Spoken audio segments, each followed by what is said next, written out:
ዛሬ ለተቀደሰው አውደ ምሕረት ስላቆምከን ተስፋን የሰጠው የታመነ ነው ተብሎ የተዘመረልህ አምላከ ቅዱሳን አምላካችን አባታችን የድንግል ልጅ መድኃኔዓለም ክርስቶስ ሆይ ደግሞም በብዙ ስቃይ ስናልፍ ስላልረሳህን ደግሞም በብዙ ኃጢአትን ስንሻገር ያልዘነጋህን እስከዚህም ሰዓት ደግሞ ስላደረስከን ክብርና ምስጋና ውዳሴና አምልኮት ላንተ ለአምላካችን ይሆን።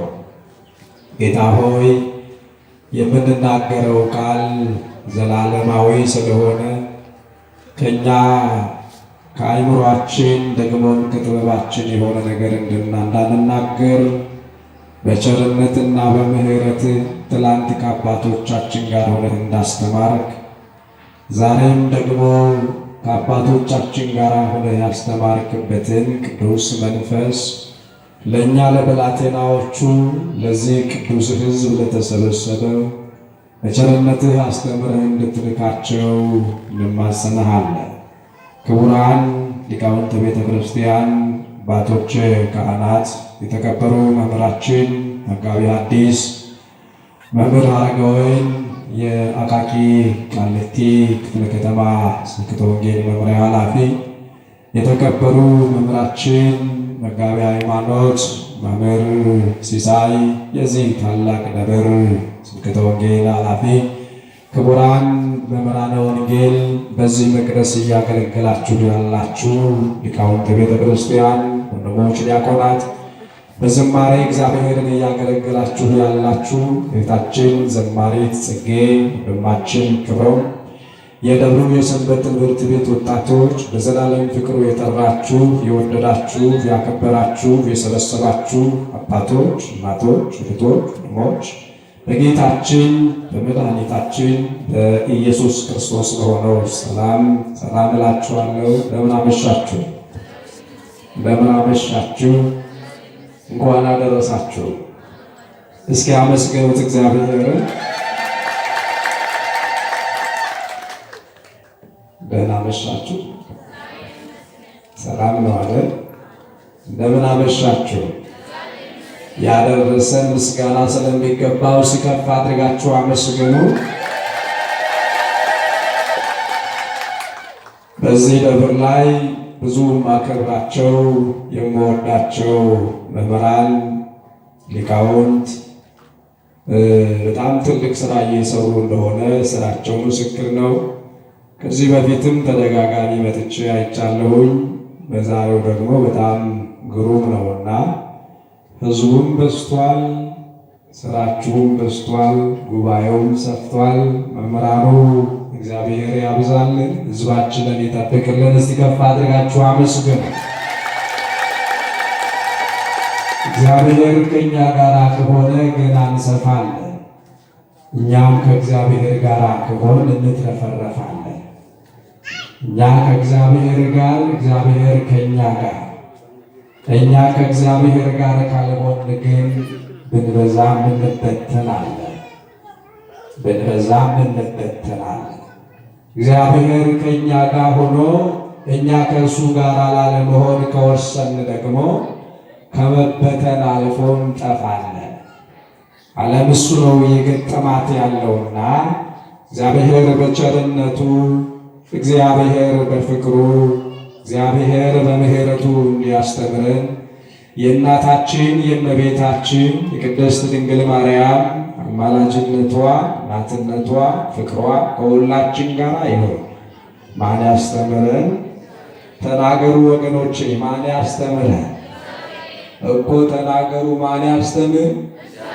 እግዚአብሔር ካላስተማረ ታሪክ ይቀጥላል ዝም ብሎ እየተደገመ የሚሰክረውም እየሰከረ እምነት የሌለውም እምነት አልባ ሆኖ ደግሞም እርስ በርስም የሚገዳደለውም እየተገዳደለ የሚሞተውም እንደዛው እየሞተ ይቀጥላል። እግዚአብሔር ካስተማረ ግን ይህ ሁሉ የዘረዘርናቸው ከዘረዘርናቸውም ደግሞ በስተጀርባ ያልዘረዘርናቸው ይቆማል።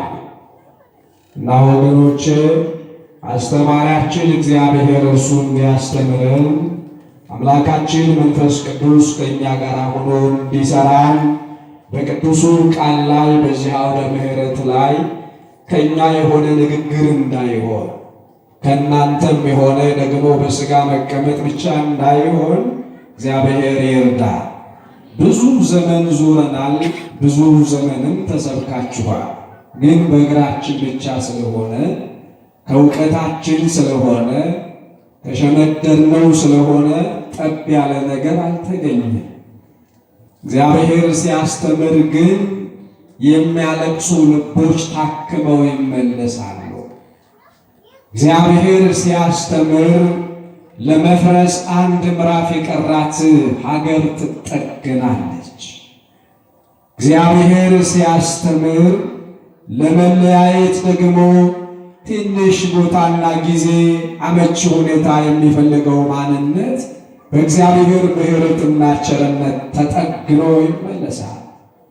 እግዚአብሔር ሲያስተምር ተስፋ ቆርጦ ያለው የሰው ማንነት ሁሉ ተስፋው እንደገና እያለመለመ እንደገና ነገ እያለ ያልያዘውን ለመያዝ ያላሰበውንም ለማሰብ ያልጀመረውን ጀምሮ ለመፈጸም እግዚአብሔር ጋሻው የሆነ እግዚአብሔር መጠጊያው የሆነ እግዚአብሔር ሞገሱ የሆነ እግዚአብሔር ጠባቂው የሆነ ከሚደርስበትና ሊደርስበትም ከታሰበው ከጠላት ፍላጻና ጦር ራሱን የሚያድንበትን ጸጋ እየተጨመረለት ይሄዳል።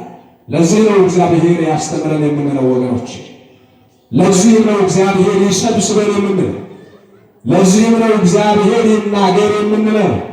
እግዚአብሔር ካልተናገረ ምንም የሚረባ ነገር የለም። ቅዱስ መጽሐፍ እንደተናገረ የሚጠቅምህን ደግሞም የሚረባህን እኔ አምላክህ እግዚአብሔር አስተምርሃለሁ ይላል። እግዚአብሔር ከሁላችን ጋር ሆኖ የሚጠቅም ደግሞም የሚረባ ነገር ትምህርን እንድንገባ እግዚአብሔር ከሁላችን ጋር ይሁን።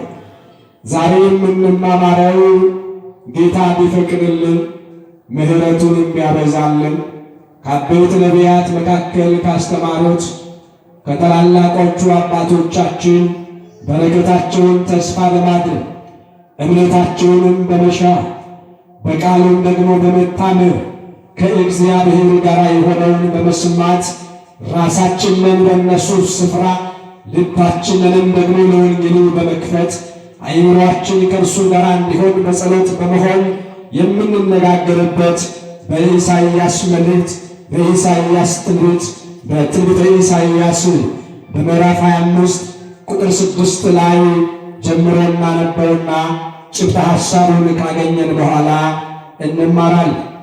አስተማሪው እግዚአብሔር፣ መካሪው እግዚአብሔር፣ ምስጢር ገላጭ እግዚአብሔር ከሁላችን ጋር ሆኖ እንዲያስተምረን እግዚአብሔር መንፈስ ቅዱስ ከሁላችን ጋር ይሁን። የምትንቀሳቀሱ ሁላችሁ ቁጭ በሉ። ይሄ ጊዜ የማን ጊዜ ብቻ ይሁን ወገኖቼ? ማን ያስተምር ነው ያለ? ማን ያስተምር ነው ያለ? ሁላችሁም እስኪ ተናገሩ። ጌታ ሆይ በሉ። ጌታ ሆይ አይሰማም። ጌታ ሆይ አንተ አስተምረን። ማን ያስተምረን? አይሰማም። ማን ያስተምረን? እኔ እንዳላስተምራችሁ እግዚአብሔር ይርዳችሁ። እግዚአብሔር ሲያስተምራችሁ የት ላይ እንዳላችሁ ያገኛችኋል። እግዚአብሔር ሲያስተምራችሁ በእንዴት አይነት ሁኔታ እያለፋችሁ እንደሆነ ያውቃል።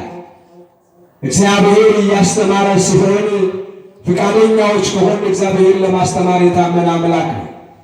ቅዱስ ጳውሎስ እግዚአብሔርን አንጠረጥረውም ብሎ ነው የተናገረው። ስለ ማስተማሩ፣ ስለ መምከሩ፣ ስለ ፍቅሩ ቀራንዮ ምስክር ነው። አባቶቻችን ምስክር ናቸው። ሊቃውንቱ ምስክር ናቸው። ቤተ ክርስቲያን ምስክር ናት። እኛም ደግሞ በመጠናችን በአቅማችን ምስክር ነን። እግዚአብሔር አስተምሮ ሲሸኝ ያውቅበታል። እግዚአብሔር አስተምሮ ሲሸኝ ደግሞ ያልተስተካከለው የት እንዳለው ያውቀዋል። ስለዚህ እግዚአብሔር እንደሚያስተምር የገባቸው አባቶቻችን የተናገሩት ቃል ሞትን ለዘላለም ይውጣል ይላል። ሞትን ለዘላለም ምን ይላል? እስኪ ሁላችሁም ተናገሩ። ሞትን በሉ እስኪ። ሞትን ለዘላለም ይውጣል። ይሄ ቃል ምናልባት ያልተደረገ አስመስሎ ሊገልጠው ይችል ይመስላችኋል እንጂ 4 ነጥብ ሞትን የዋጠ ነው የኔና የእናንተ አምላክ እግዚአብሔር። በ4 ነጥብ ነው የምናስቀምጠው እግዚአብሔርን ቃል። ምክንያቱም ገና ሊሆን የሚችል ቃል አይደል። ነቢዩ እየተናገረ ያለው ከመሆኑ በፊት ስለሆነ ወደኛ ዘመን ስናመጣው ግን ጌታችን መድኃኒታችን ኢየሱስ ክርስቶስ ከድንግል ማርያም መጥቶ የተወለደ ያለ ዘር ብእሲ ቅድስት ከሆነችው ከድንግል የተወለደ የእግዚአብሔር ልጅ ሆይ እግዚአብሔር ሆይ በመላእክት ደግሞ ዝማሬ እግዚአብሔር ዘላለም ጽድቅ እንደሆነ የተማሩ መልአኩ ቅዱስ ሚካኤል ያስተማረ ነቢዩ ኢሳይያስን የገለጠልን ቀራንዮውን ደግሞ ያረጋገጠችልን ዲያብሎስም ራሱ በትክክል እንደተዋረደ ያሳየን ያወቅነው የተረዳነው የኔና የእናንተ አምላክ 5500 ዘመን የነበረውን የጠላት ማንነት ጸጥና ዝም ያደረገው እርሱ ነው። ክብርና ምስጋና ለእርሱ ለአምላካችን ይሁን። ሞትን ጸጥና ዝም ያሰኘው እግዚአብሔር ብቻ ነው፣ ሌላ ማንም የለም። ለዘመናት የነበረ ሞትን የተባለ የዲያብሎስን ማንነት ያሸነፈ እንደ እግዚአብሔር ማንም የለም። ለዚህም ነው ነቢዩ ኢሳይያስ ሞትን ለዘላለም ይውጠዋናል። ለዘላለም ላይነሳ፣ ለዘላለም የሰው ልጅ ነፍስ ላያጠፋ፣ ለዘላለም የሰው ልጅ ሁሉ የእግዚአብሔር ልጅ እንዲሆን የማይሞተው የሞተ፣ የማይገረፈው የተገረፈ፣ ደሙ የማይፈሰው ደሙ የፈሰሰ፣ ሥጋው የማይቆረሰው ሥጋው የተቆረሰ፣ ይህንን ስንል የማይዳሰሰው መለኮት በሚዳሰስ ሥጋ ላይ ተገልጦ የማይሞተው ሞቶ ያልታሰረውን የዲያብሎስን ኃይል ደግሞ አስሮ የኔና የእናንተን ሕይወት ነፃ ያወጣ ነው። ክብርና ምስጋና ለእርሱ ለአምላካችን ይሁን። ይህንን ነው እየነገረን ያለው ነቢዩ። ሞትን ለዘላለም። የትኛው ሞት ነው?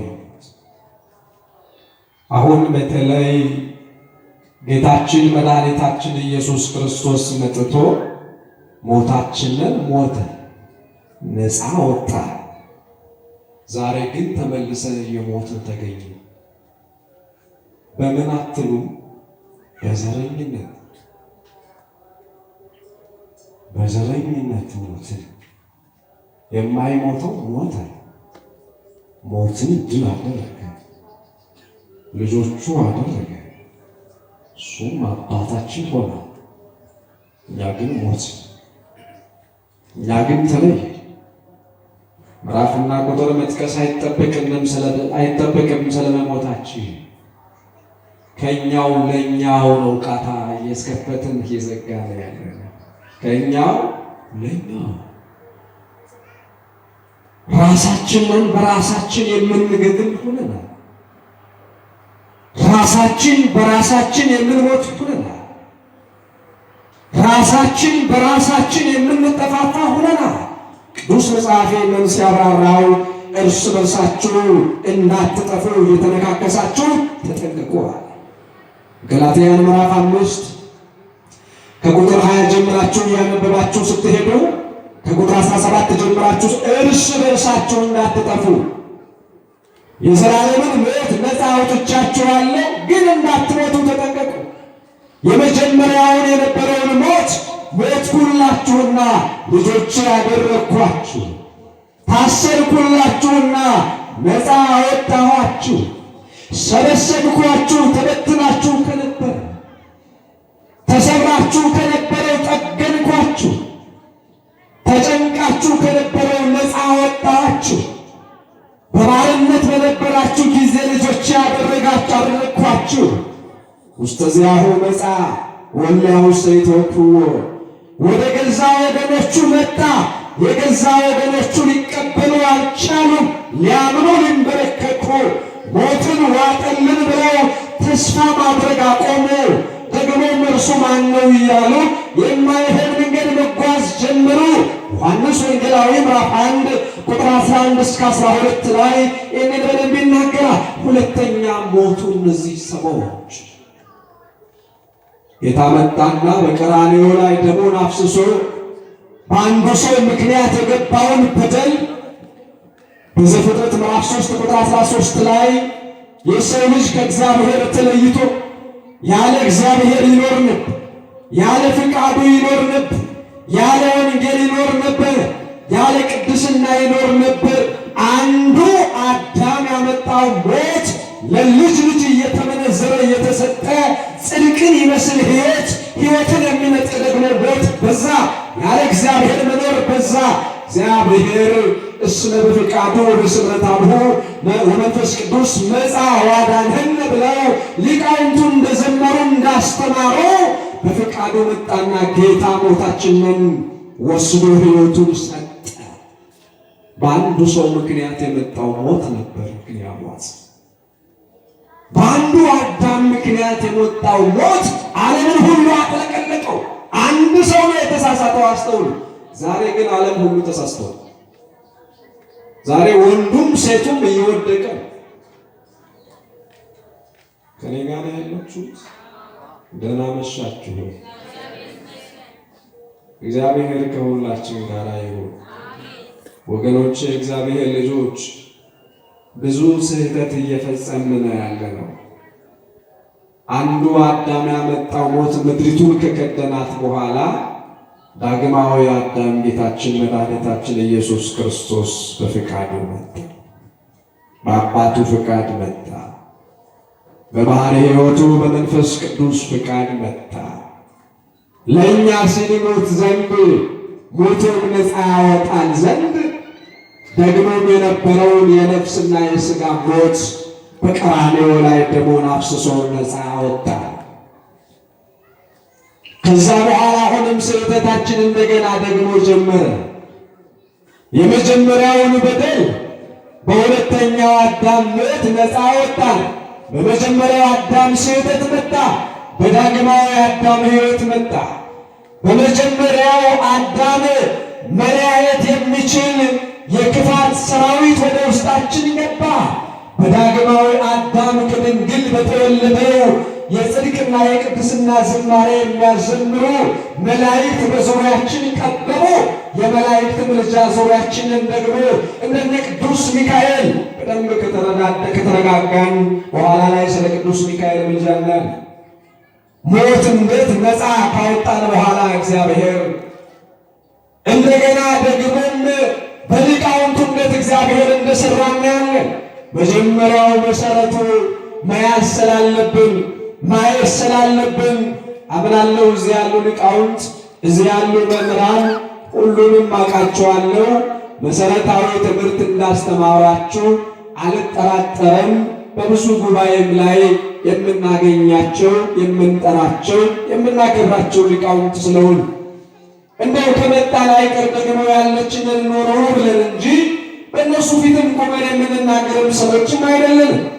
እግዚአብሔር ምሕረቱ ብዙ ስለሆነ ያደረገውም ደግሞ ብዙ ስለሆነ ማዳኑ ብዙ ስለሆነ ከብዙ በጥቂቱ ማንሳትም ስላለብን ጭምር ነው እና ነቢዩ ኢሳይያስ በመስቀል ላይ የሚጠናቀቀውንና የሚፈጸመውን ማዳን ሊናገር ቀደም ብሎ ከጌታ በፊት የመጣ ስለሆነ በነገራችን ላይ ከጌታ በፊት የመጣ ስንል በሥጋ ማርያም ከመገለጡ በፊት ማለታችን ጌታችንና መድኃኒታችን ኢየሱስ ክርስቶስ ማንም የማይቀድመው ዘላለም ነው። ሁሉን የቀደመ ነው። የሁሉ ፈጣሪ ነው። ነቢያቱም ዘምረዋል፣ ሊቃውንቱም ዘምረዋል። ነገሥታት ሳይታወቁ ንጉሥ በክብር ላይ ክብር ደግሞ የሰጣቸው ማንም በማያከብረውና ማንም በማያከብረው ማንነት ላይ የወደቀውን የሚያከብር ዘላለም ቅዱስ እንደሆነ እግዚአብሔር ንጉሡ ውእቱ እምቅድመ ዓለም ወገብረ መድኃኒተ በማእከለ ምድር ብለው ተናግረውለት እግዚአብሔር ዓለም ከመፈጠሩ በፊት ክርስቶስ ዓለም ከመፈጠሩ በፊት ሳይታወቅ የንግስናው መንገድ ሳይታወቅ የሚገዛው ሕዝብ ሳይረጋገጥ እግዚአብሔር ንጉሥ ነው። እግዚአብሔር ምንድን ነው?